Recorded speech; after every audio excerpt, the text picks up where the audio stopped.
Okay, here's a Christmas story I wrote using Storybook Weaver Deluxe, a computer game I had when I was younger. When Santa retired a sleigh. Traditionally, Santa Claus would make his worldwide Christmas Eve deliveries of his magic sleigh, pulled by 8 flying reindeer. But in most cases, there will be snow in many places on Christmas Eve. But things had changed over the years.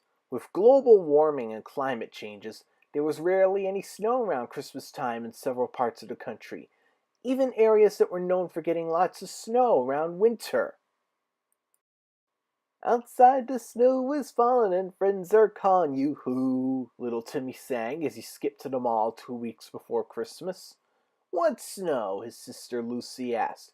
It hasn't snowed on Christmas in this town for years. Just miserable rain.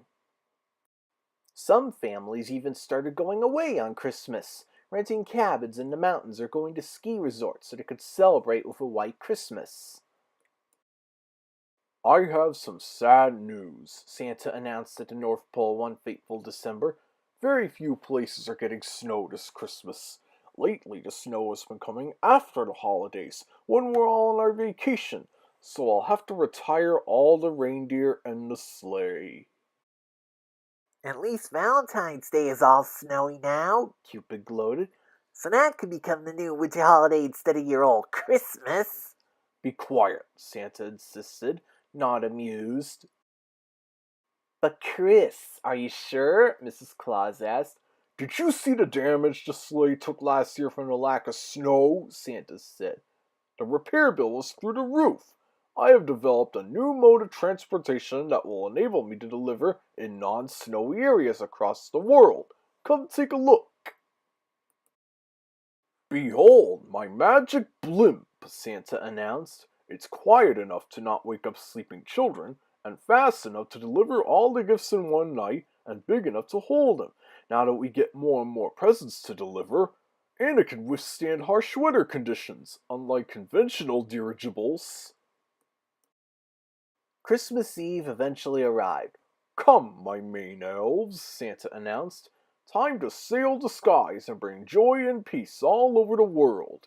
The elves were excited, but also nervous, as this was going to be a different kind of Christmas Eve for sure. And so Santa's blimp sailed across the globe to different parts of the world. Santa was right.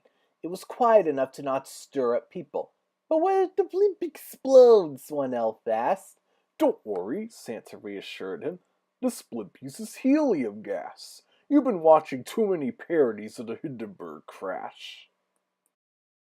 The way it worked was among arriving at a house, the blimp would hover over it, and Santa would drop down into the chimney via a rope ladder. It was more efficient than trying to find a place to land on each roof.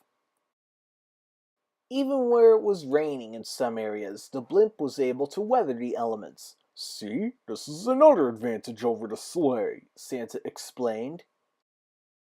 Santa's blimp proved to be a success.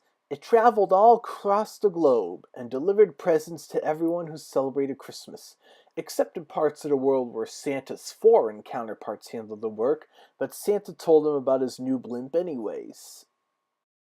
The word on Santa's new blimp spread far and wide, and that Christmas Eve, quite a few kids stayed up to catch a glimpse of the airship sailing through the sky. Christmas morning arrived, to the delight of kids everywhere. "We got presents! Santa came!" the kids in the Walkerson family cheered. "And it's all thanks to his magic blimp," the oldest son said. "It doesn't matter anymore if there's no snow on Christmas."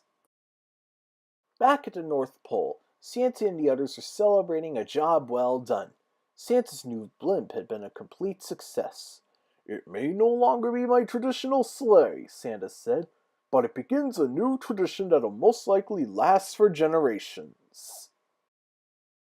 And then it finally snowed in many parts of the country in late January, and the people wound up not enjoying it, as Christmas is over and they were practically buried in a blizzard.